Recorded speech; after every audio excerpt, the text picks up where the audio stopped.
This is Comic Shenanigans, episode 1040, a conversation with Mark Russell. Ain't no stopping them shenanigans. Love getting into shenanigans. All up in them shenanigans. Shenanigans. Shenanigans. Shenanigans.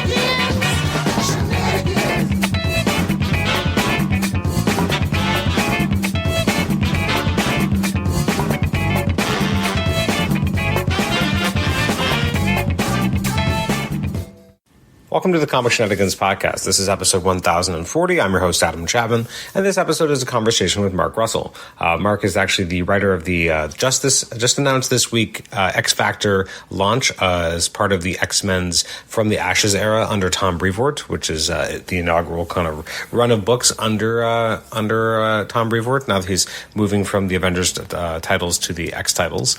So Mark and I sat down. It was funny because we were originally supposed to speak a couple weeks ago, and then due to issues on my end, we had to reschedule, and it just happened to be literally one day after the announcement that he was going to be writing X Factor. So it was very exciting to be able to talk with him about what his plans are for X Factor. We also talk about various other works. I mean, he is Eisner nominated, so we do have to talk about some of those Eisner nominated works, such as Superman Space Age, his current work on Batman Dark Age, as well as work on books like FLINTSTONES and Fantastic Four Life Story. There's some interesting kind of similarities in some of those books as well in terms of narrative structure and, what I really liked about some of his work, especially like Superman Space Age, I had reread right before this interview, and it really shocked me just how much, it reminded me of, the Power of Hope, and it was such a great book, and it was nice to be able to tell Mark how much I enjoyed it. So I'm sure many others out there also enjoyed Superman Space Age. I went into it almost quizzically because I'm not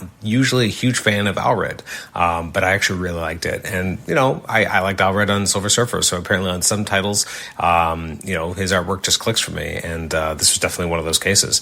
Anyways, thanks for listening to this episode. If you want to looking ahead to future episodes, we have Ron Friends is coming back to the show probably next episode. We have Ariana Marr coming back to talk about the lettering process on Superman #1, the most recent relaunch of the Superman title.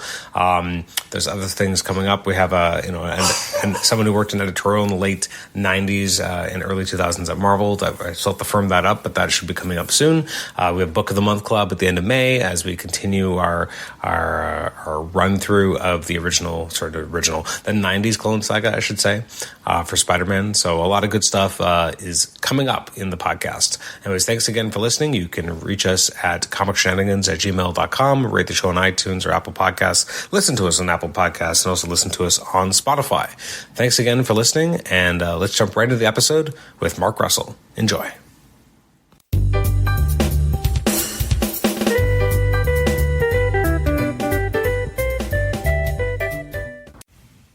Mark, welcome to the Comic Shenanigans podcast. How are you today? Good. That's good. Now, I should say we're recording this incidentally. We were supposed to record weeks ago, and then I had a family issue come up, so we had to reschedule. And as luck would have it, you just had a major news announced yesterday that you're going to be writing the upcoming X Factor book. Yeah, we sort of lucked into the timing. Yeah, that's pretty crazy. So, I mean, this is obviously a pretty big announcement. You're dealing with characters that people like and costumes that people really respond to. So what has the initial reaction been to the announcement? I think it's been pretty good. I think people are, I think they're excited just to see X Factor again. Mm-hmm. It's been a little while. And I think also they understand that X Factor is one of the titles that the creators sort of get to exercise some freedom on. They get to sort of take on their own path a little bit. So I hope people are understanding that that's what me and Bob are going to do. But I think at least the people who follow me on social media and, people who've read my other work I think that's what they're going to expect. I think that's what they're going to want. I think they're totally on board. Absolutely. I mean, it's interesting to look at your work because, like a lot of others, I came to know you on Prez and Flintstones, and you had this biting sardonic wit, and you had really smart storytelling. And then when you do like Superman Space Age and Batman Dark Age, it's this fun sensibility, but also some really deeping, moving themes. Like I found Space Age to be kind of breathtaking by the end. It was just a great exploration of hope and what that means and what Superman means. And so I'm really excited to see what your take on on X Factor is going to be, because I primarily came to know you as more of a humorous writer, but you have some really deep themes going on within you. Well, thank you. Yeah, and I don't think the two are mutually exclusive. I think a lot of what I find really funny are also things that are very heartbreaking, or things that are very central to the human experience. There's a great line that humor is the truth quicker than you expected it. And I try to have my humor when I'm writing funny stuff sort of come from that. Like, this is tragedy, but it's tragedy in a very small nutshell, or it's just like the reality of life on Earth, but perhaps put more bluntly than you would normally see it. And that's what makes it funny. Mm-hmm. And I think that what is sort of really interesting about coming into X-Men or X Factor at this time is that, it's right after the fall of Krakoa. So there's this sort of feeling of diaspora among the mutants where they don't know where to call home anymore, which I think is the way a lot of us feel. A lot of us feel displaced, or like we don't recognize the world we thought we were living in just a few years ago. Absolutely. Now, I'm curious, obviously, this new era is especially notable because you have Tom Brevoort leaving the friendly confines of the Avengers titles that he's been in forever, longer than anyone's ever edited that family of titles. And now he's going to be doing the X Office. So that's a big move already. Had you worked much with Tom before? Is there a connection there I'm missing? Yeah, I worked with Tom before. He was the editor in charge of Fantastic Four Life Story. Of course, yes. Of course. And I've also done a few sort of individual issues of Avengers that he's overseen. So, yeah, I'm happy to have come along with him to the X-Men universe.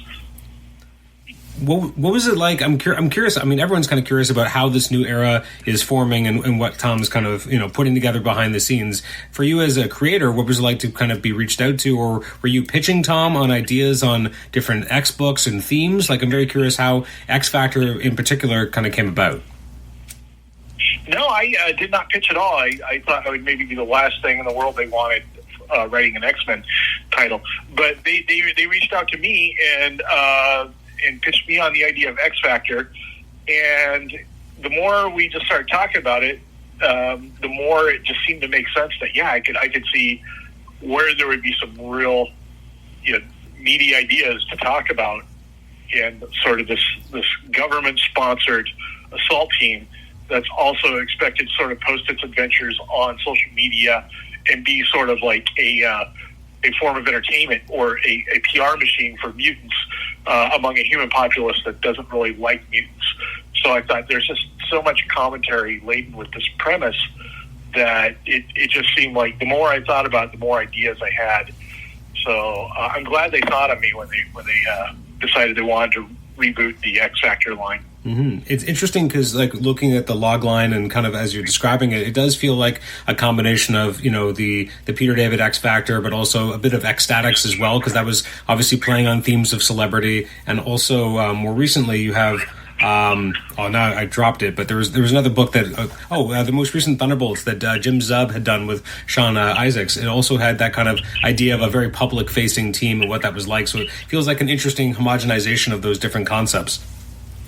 Yeah, I think we're definitely not the first people to talk about the celebritization of heroes or of people, but I feel like this is a topic that's very current and very much a part of what we're dealing with in a society that's increasingly driven or present on social media.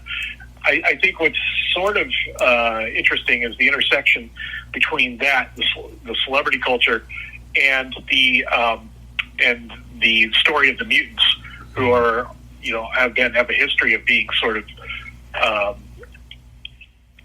discriminated against and just outright being murdered by the human population. Mm-hmm. And I think this harkens back to what the original X-Men were about, which is sort of about civil rights and how do you stand up for yourself and demand that your rights be taken into account in a world that doesn't particularly care about you and in fact is kind of hostile to you. And what we're dealing with in X Factor is how there are some certain mutants, or in any population that is being marginalized, discriminated against, that will be accepted by the major population, but because they're entertaining, because they're good at something. But is that really progress? Or is that like a whitewashing of the problem, which is that these human beings or these people are being treated as less than overall, and it's the fact that you make an exception for the few you find sort of personally entertaining doesn't really make up for the how you're treating the rest of the species. In fact, it makes it worse because it allows you to imagine you're not prejudiced. Mm-hmm. And these are some of the more nuanced themes that we're dealing with in X Factor. To what degree you as a mutant can have a role on the X Factor, because you might be selling your people out by allowing humans to feel good about the fact that they hate all other mutants who aren't on one of these teams. Mm-hmm. So I do have to ask, like, you have an interesting cast that at least that's been confirmed thus far, because I mean, you have Havoc, who obviously, you know, has a very strong history with being part of an X Factor, Angel for that matter as well. But then you have characters like Pyro, Frenzy, and Feral, who on the face of it feel more like they would have been characters on Freedom Force back in the day in the 80s, kind of like these former villainous characters. So I guess the question is, like, did you get to choose which characters were kind of being offered to you, or was there some of the cast that was already kind of picked out? I'm very curious about how the selection of the team members actually went into play. It's a little combination of both, because, you know, you don't get to just choose whoever you want, because most of the mutants are already on other teams and other series. So you have to choose through what's available. And also you have to choose ones that sort of make sense for the missions that you're planning. Mm-hmm. So it was a little bit of free will of selection, but also selection from the cards that were available.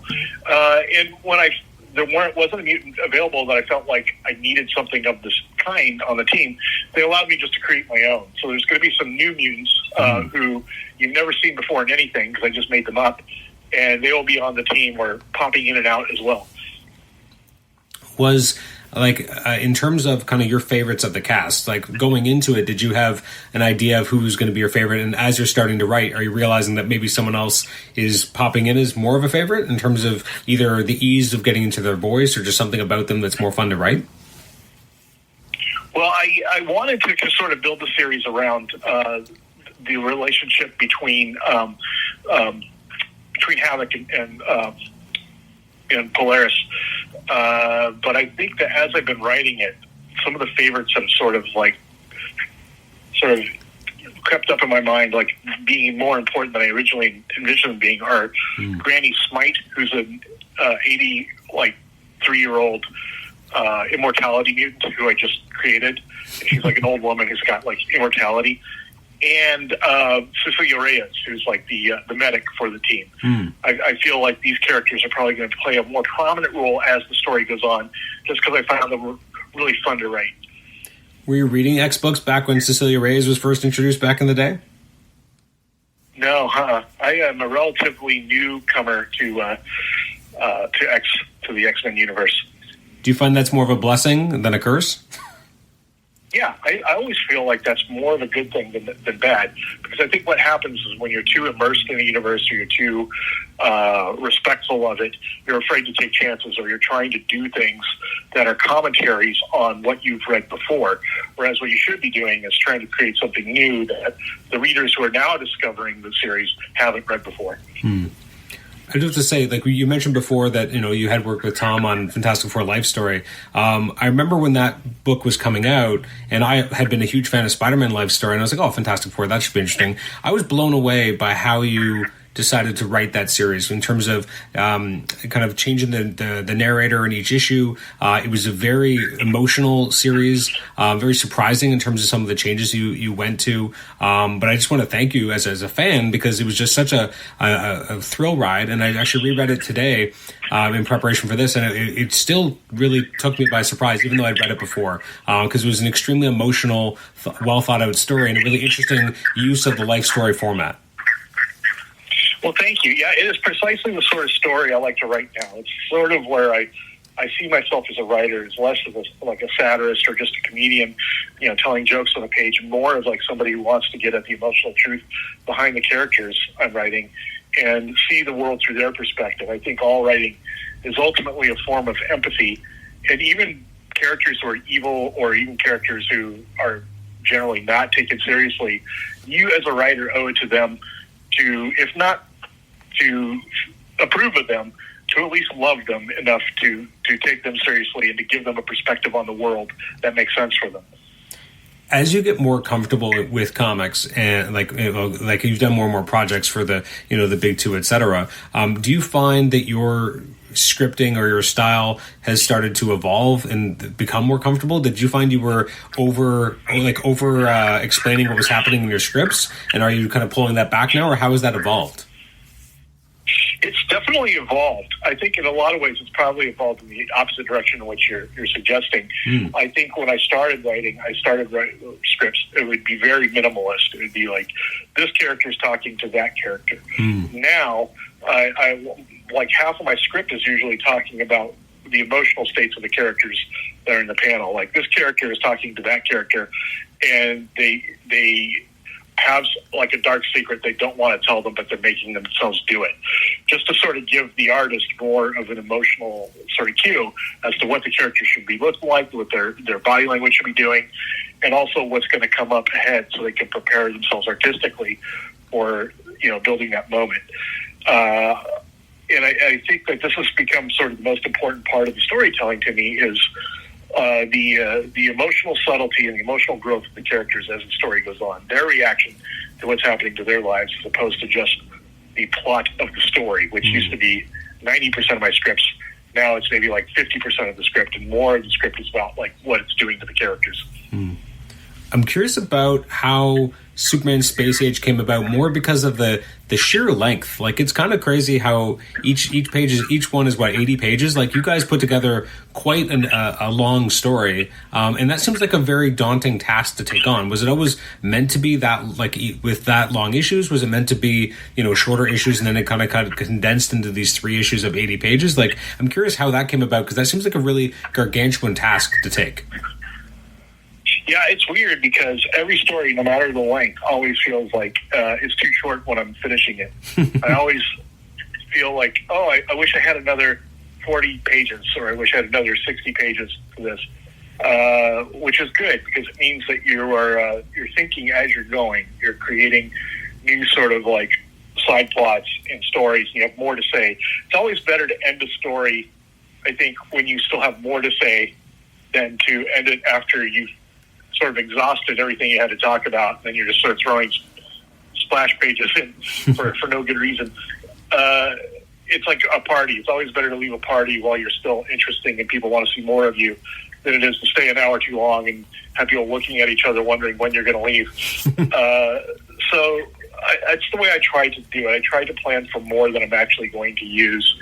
So it never feels that daunting. The daunting part for me always feels like trying to cram in the ideas into the arbitrary number of pages I've been given.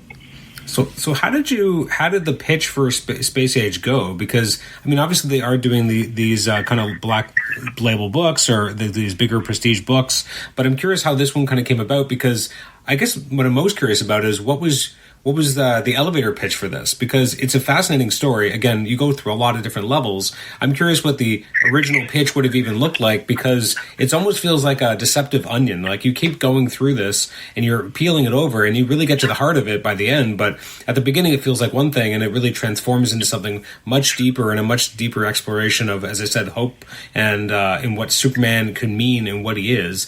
And also at the same time making me feel like you love Pariah. Yeah, I feel like it started out, and this is sort of the guiding light at the beginning, as this is one of the universes that does not survive the crisis on Infinite Earths. And what does it mean to be Superman in a world, in a universe, that you know is doomed for destruction? What does it mean to be Superman when you know that despite all your power, you are doomed to fail? And it's really about the existential journey of Superman to find meaning in life and world, knowing it's all going to come to an end, which is really the question that confronts all of us. And so I wanted to use Superman as like sort of a thought experiment, because he's like sort of the one guy who probably never thought he would have to like answer that question. And from there, of course, as you say, the themes grew, and that sort of begat more story ideas about what it is to have hope. And even when you know that you don't have any good reason for hope, why do you still have it? And the answer is, well, that's precisely what hope is. Hope is what you hold on to when there is no good reason to have it.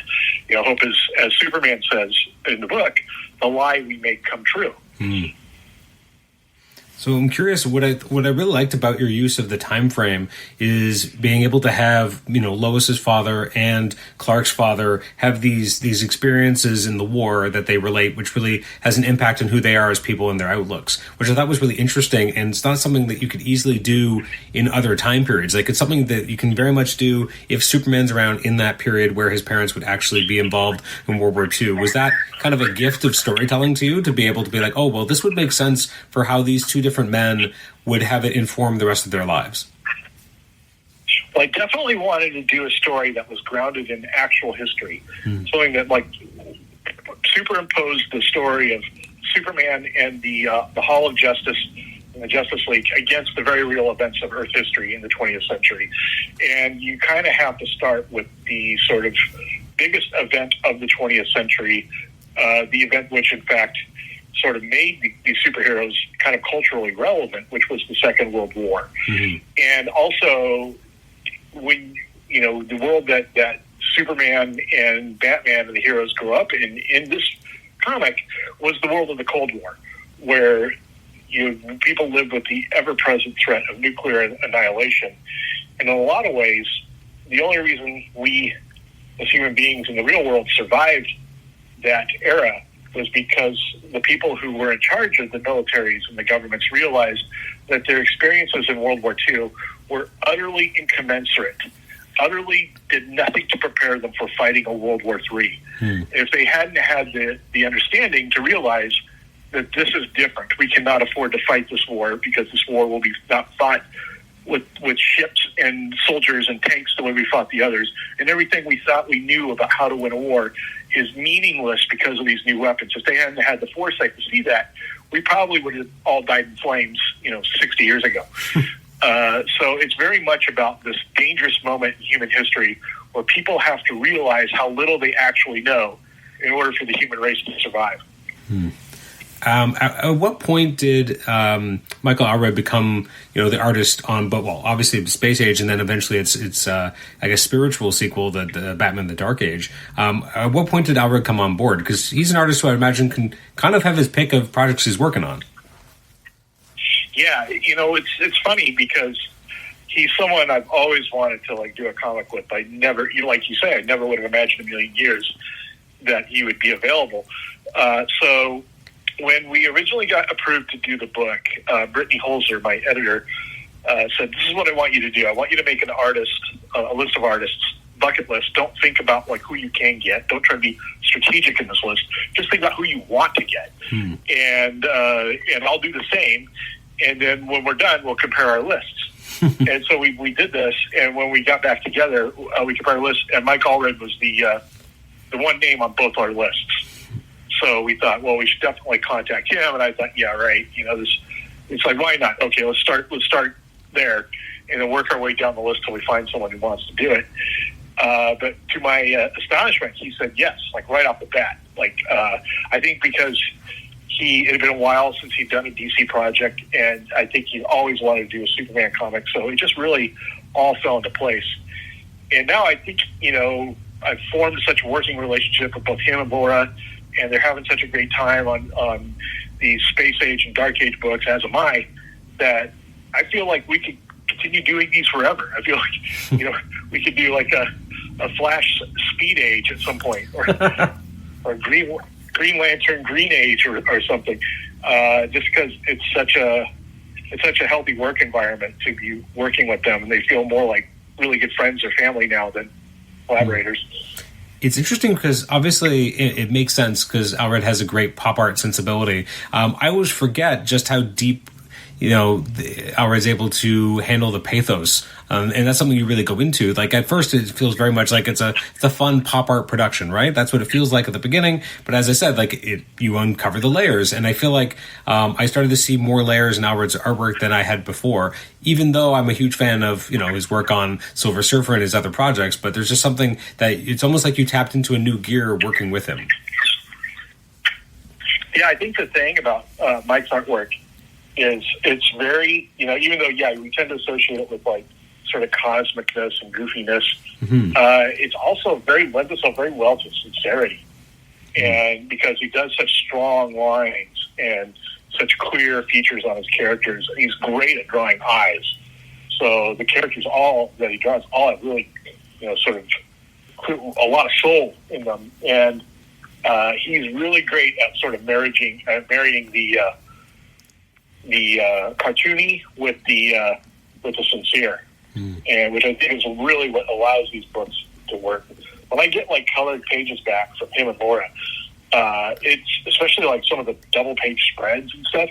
It's like looking at like a Diego Rivera mural or something. It's like, wow, I can't believe this is going into a comic book. This should be on like a 20 by 12 wall somewhere. Absolutely. Now I'm curious. So when Space Age hit, like how early in the process, like how late in the process of that book were you already formulating ideas for a sequel? Not a sequel, a spiritual sequel, I should say. Yeah, it is sort of a sequel. We, as we were working on Superman Space Age, there were a lot of like Batman plot lines that I wasn't able to squeeze in because it's not really a Batman comic. But even as you might have probably noticed, there's a lot of Batman in Superman Space Age, even though it's not technically a Batman comic. So as we were writing and as I was having to take out subplots and stuff that I wanted to put in the Superman Space Age, it sort of just occurred to me that we're going to need, or at least we have enough material that we could build a sequel based on Batman. And luckily, Superman Space Age did well enough that DC was open to doing a sequel revolving around Batman. And hopefully this one does well enough that they'll be open to us doing a trilogy focused around Wonder Woman in the third one. Absolutely. Now, I kind of mentioned it before, but I'm curious, like, what is it about Pariah that, like, it felt like whenever you use Pariah, in both series, which are very different interpretations, where he feels very different, it feels like you're having a ball writing him in different ways. So I'm curious what it is about Pariah that really spoke to you. Oh, man. I think Pariah, in a lot of ways, is sort of the stand-in for a writer, because he's somebody who knows what's going to happen, and he's sort of apologizing to the characters, like, in advance. Like, I'm the one who set this in motion, and I'm really sorry, but, this is what you're about to go through, and you can't change it. So he's sort of, in a lot of ways, the stand-in for myself. But one of the things that I think is sort of interesting about working with Pariah now that we're doing more books is that his role has gotten much bigger than what it was in Superman Space Age. Now he's a character who, because he is forced in this sort of Greek tragedy of the gods to witness the destruction of all these universes, he does very different things depending upon which universe. He's more like Bill Murray in Groundhog Day, where each universe he wants to experience a different way. So in some universes he just decides to have a good time. In some he tries to help Superman or help fend off the Anti-Monitor. And then in this one he's just trying to get super, super rich, which there's a reason for why he wants to get so rich, but I won't reveal that because it's a spoiler. One thing I did notice with Dark Age, and so I missed it. How many issues is Dark Age? Well, it's 6 issues of 40 pages each. So in the end, it will be the exact same length as Superman Space Age. It's just 6 books instead of 3. Now, from a writer's perspective, like, and again, as a reader's perspective, obviously it feels different, but like, do you find that because you're separating it into 6 chunks instead of 3 chunks, it does feel narratively because it has a different, like, it has to have a somewhat a different sense of pacing because you're not kind of doing it all in one chunk. You're breaking it up into multiple. Do you find that is pushing you to tell the story differently? Or as you said, is it just more of a matter of fitting it into each issue? No, 6 issues of 40 is very different than 3 of 80 because, it completely changes the pacing. You have to have natural ending. You have to have 6 natural ending points instead of 3. So it makes the story feel more fast-paced and more urgent. And I think also the other thing that it accomplishes, which is probably a good thing, is that it keeps the price down on the individual issues. So people are more willing to take a risk on one than they are if they're looking at sort of a daunting $10 issue of Superman Space Age. They're more likely to take a risk on a $5 40-page Batman Dark Age. So hopefully more people get to read it as a result. What was I came to Superman Space Age like after it had already been out for a while, so I was a little bit of a latecomer. But I'm curious what the fan reaction was to you when you first kind of showed Pariah, because that to me again is a big moment, because you think you're doing one thing with the story, and then you have Pariah at that bar, and he kind of lays into Clark telling him all, this idea of all these things that happen in the future, and obviously as a fan, everything is going to come to pass. You know what the ultimate kind of end is for Pariah and for most universes that weren't the Prime one. What was the fan reaction at that time? Because I feel like that took it from just being this kind of fun, book that's being done to something, this is something else. Yeah, I feel like that's sort of what, including the Pariah, did. It sort of threw down the gauntlet. Like, this is probably something that you weren't expecting. But I think most of the reactions could be described as one of two types: exclamation points and question marks. People were like, "Oh my God, the Pariah! I can't believe it! Oh, this is I'm on board now." Or like, the Pariah, really? What are you going to do with the Pariah? This seems so out of left field. Absolutely. So one thing that did strike me, and you were talking about how the idea that when you have Pariah talk to Superman and kind of Superman starts to understand what the future holds or may not hold, it kind of changes his perspective and a lot of his thoughts. That is a very similar kind of narrative idea to when Reed Richards understands that Galactus is coming in FF Life Story. Obviously, they interact with this impending doom in very different ways. In FF Life Story, I thought it was a very natural way of how Reed would address knowing that there's an unspeakable problem he has to solve, that he would become completely obsessed and push everything away, and everything would be about this one thing that was coming. It felt very natural. As a writer, did it feel very natural to push Reed in that direction? Yeah, because I feel like this is ultimately the question we all confront. There's something coming we can't do anything about. It's so much bigger than us. How are we going to deal with that? And I feel like how a character answers that is how you get to know that person, that character, as they really are. We get to know each other best when we're faced with the really big questions in life.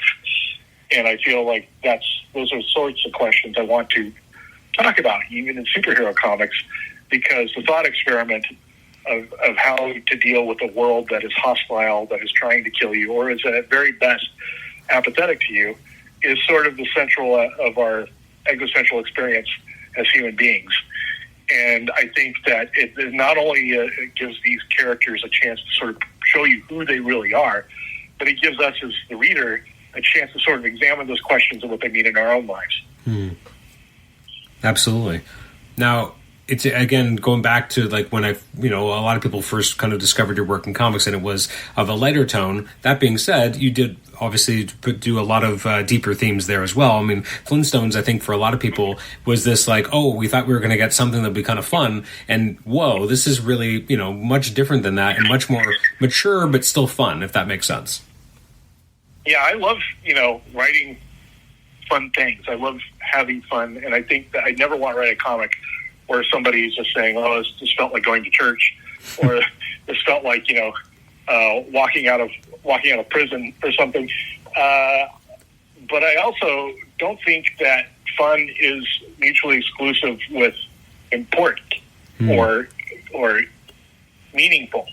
And I think that, in fact, what better way to approach the sort of meaningful and really like deeper questions of existence in your own life than with sort of optimism and sort of the understanding that it's all ultimately kind of a joke, and so it's okay whatever happens in the end.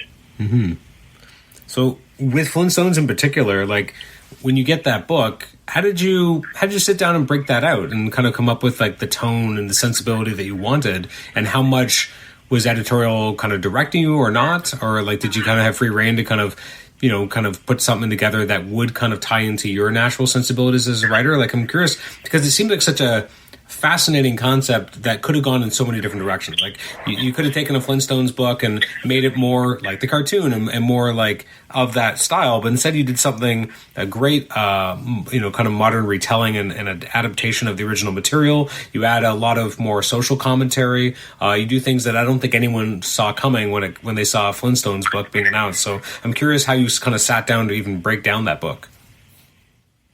Yeah, well, when they were offering me the Flintstones, or at least when they were talking to me about writing the Flintstones, I was very upfront about the fact that I was not really a big fan. Like, I don't remember ever laughing once. Oh, really? The Flintstones cartoon. I just never really connected with me. But there was one thing about it that I just found really interesting. Actually, two things that I thought, okay, well, these are really interesting things about the Flintstones. And if I write this, it's going to be all about these two things. One is like that this is the world's first civilization, bedrock. Mm-hmm. And so you get to write about like the world's first civilization and all the mistakes that they made that we're still having to deal with because they didn't know any better and they were innocent at the time, like religion and war and consumerism. You can sort of talk about it through like, well, Bedrock did this because they simply didn't know any better. What's our excuse? And so I wanted to write about that. And then the other thing I just thought was really fascinating about the Flintstones and was frankly kind of horrified by this, even when I was a kid, was how they have animal appliances in the house, like a pig that lives under the sink that's the garbage disposal. And they just dump garbage in the sink. And you see the pig down there gobbling it up. And then they just sort of close the door on the sink. The pig is doing God knows what down there the rest of the time. Or even more horrifying than that was the little bird that lived inside the camera, where when they needed a picture, they would press the button on the camera. The bird would come out of the camera, chisel the picture on like a little stone tablet, and then go back into the camera for God knows how long until they needed a new picture. And to me, I was just like, I could not believe that was like horrifying. But at the same time, it was like it works on a much more metaphorical level for our own lives, about how we are kind of always trained to see each other as our economic functions. And so the barista is just the barista. The barista is just like a bird that makes coffee and is like out of thought and mind when they're not making coffee. And something that Fred has to deal with that to Mr. Slate. He's just a guy who pounds rocks into gravel, and he's utterly meaningless outside of that one function. And this is sort of the original sin of civilization. This is the cardinal sin that, like, around which everything that has since gone wrong with civilization, slavery and exploitation and colonization and imperialism, all kind of comes down to that one central cardinal sin, which is that we see each other not as human beings, but as economic functions that are useful to us.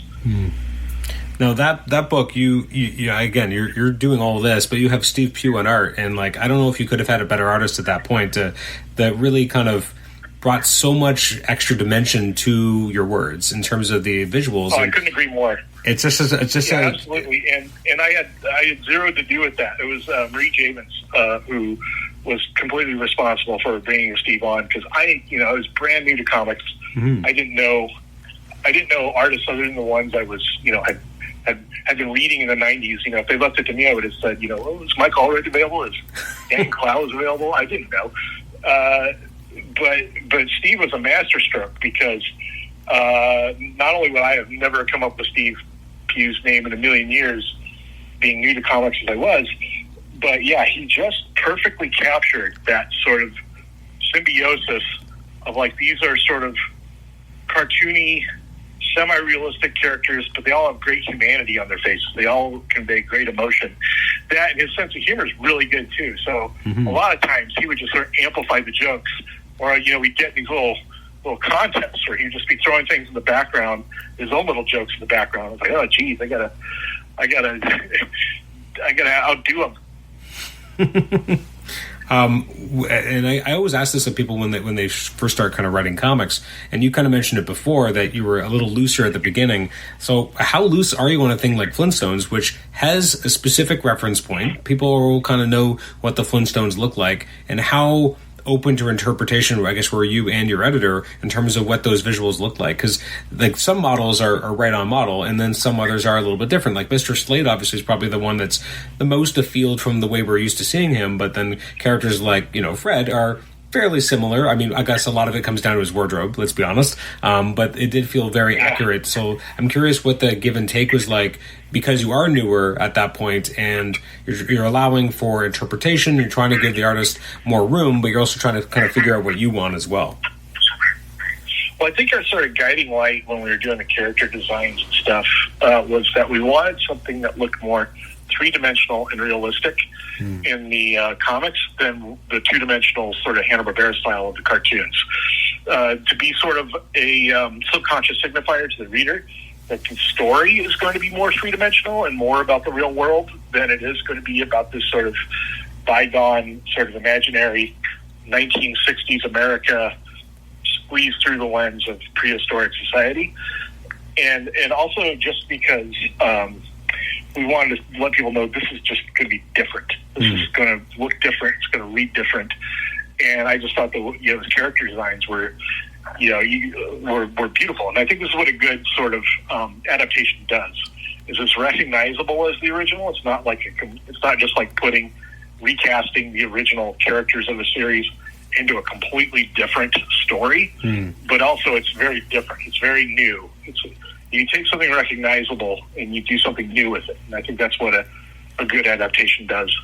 Absolutely. Looking at Steve's art on it and actually then comparing it with something like Sean Isaac's on Fantastic Four Life Story, what really stands out, because both artists were really on their A game there, is that the panels are so dense with details. Like there's not a wasted moment, especially in Flintstones. But then obviously, you know, Sean was really pushing himself on Fantastic Four Life Story. He told me afterwards he kind of needed to take a break because it was so intensive and so much work to kind of put together.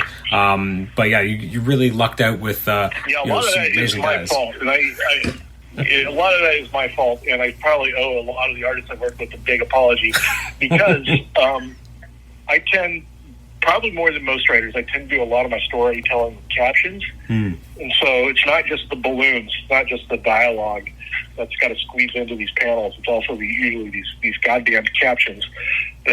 And so as an artist, it becomes even more daunting to start to like squeeze in all the necessary visual details with enough room for the dialogue and, you know, my sort of self-important narration.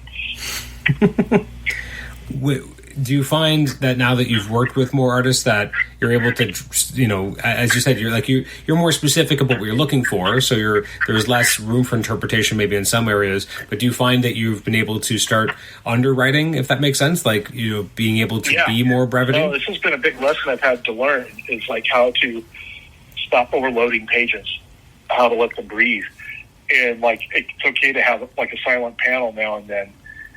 Or to let the visuals do as much of the storytelling as possible and not the words. And also, I think one of the things that I really tried to capture with Batman Dark Age, especially working with an artist like Mike Allred, is to not necessarily overload pages of panels, but to let like one or two panels in a page do the storytelling work that would normally take 4 or 5. Is there any specific, like, actually, sorry, I'm going to go back to the X books now. I'm curious, now that you're involved in this X kind of family, I know that back during the Krakoa era, there was always talks about the X Slack, and I think that now it's more of an X Discord, but what is it like being kind of part of a community or of a family of titles like this? Well, it's amazing because they're all very sort of like mutually supportive, and they're all very excited about it, which is inspiring to see. And two, it's a little daunting because I feel like a 16-year-old who's trying to get onto the freeway for the first time.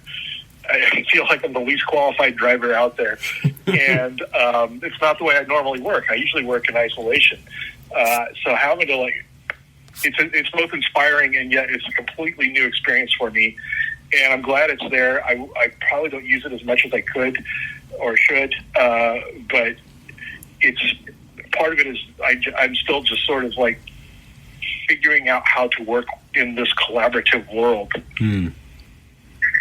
So speaking of that collaborative world, so you have Bob Quinn is the artist on the upcoming X Factor. What has it been like, kind of learning?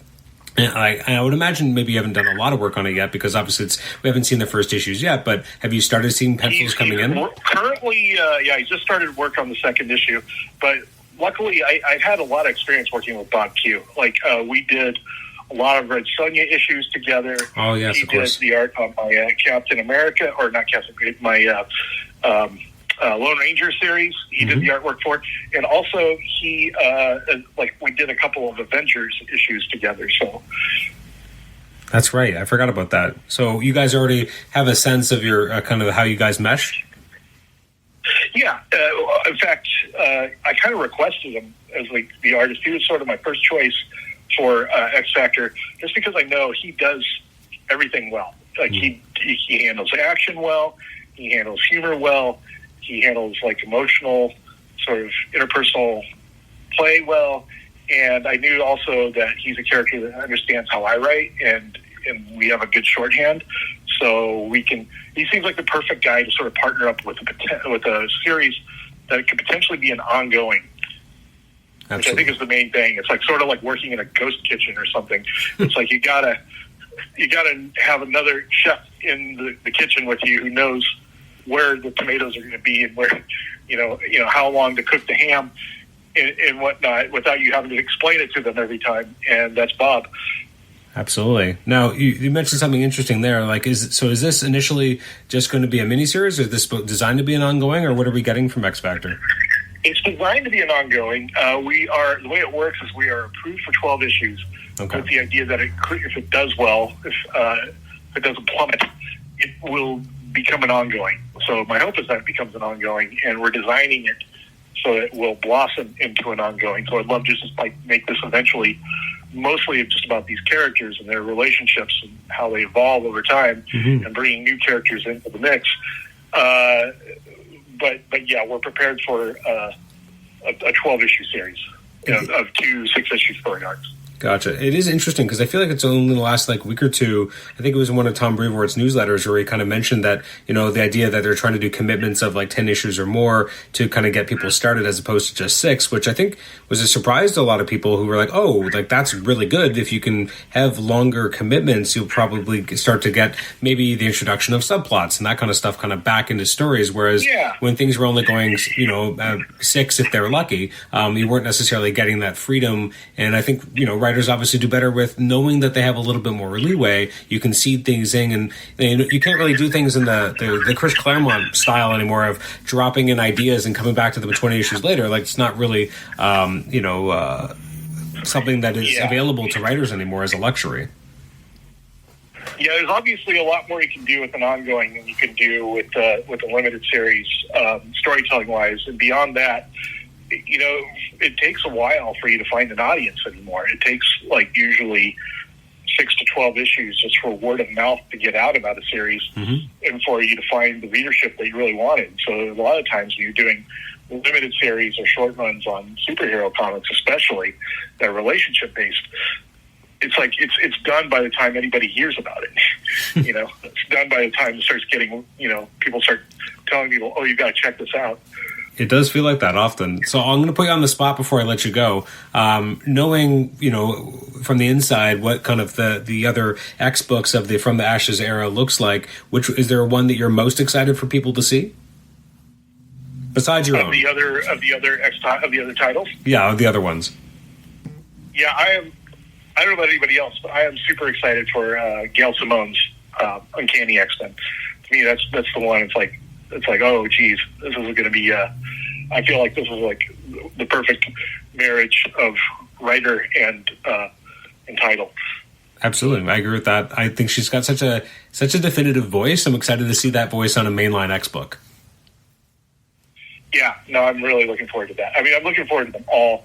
I'm looking forward to seeing Jed McKay's work and Declan Chevy and Alex Pecknadel, and I'm looking forward to a lot of these series. I'm just excited. Jackson Lansing. I'm looking forward to being one of the storytellers in this larger world. Absolutely. Any last teases you can give us for X Factor? Yes. I will. I'm trying to draw the line in my mind between teaser and spoiler. But I feel like characters will die. And no character is really safe. And I'm not doing that as like a gimmick to, you got to keep reading, kids. I'm doing that more because I want the stakes for the series to be very high, and I want the characters to realize themselves every issue that they might not come back. Absolutely. I remember in the early 2000s when Judd Winnick launched Exiles, and that felt like a book where anything could happen because the characters weren't from the main timeline. Anything could happen to them, and he killed people off. And I think when the book became, more popular, there was less deaths, unfortunately, or less people kind of being escorted off stage. But there was something about that initial run that felt like anything could happen. There was real stakes, and don't get too connected to a character because they might be on their way out. Well, I want people to get connected to the characters, but I also want I want this not to be a story about like, oh, who's going to die next? I want it to be like, how are these people going to help each other survive? But in order for that story to have meaning, there has to be the possibility that someone might not. Who designed the new X Factor logo that's on the costumes? That's Bob Q. Yeah, it's an interesting concept. I like it. Yeah, I like it. Like it's very. I guess what I like most about it probably is that it's not super obvious, but it's a nice little detail. Yeah, I agree. It's subtle but effective. Exactly. Well, again, Mark, thank you so much for taking the time today and to chat about the upcoming X Factor and your other projects, and it's been quite a pleasure. So thank you so much. Oh, hey, yeah, it's been great talking to you, and anytime. Excellent. Thank you.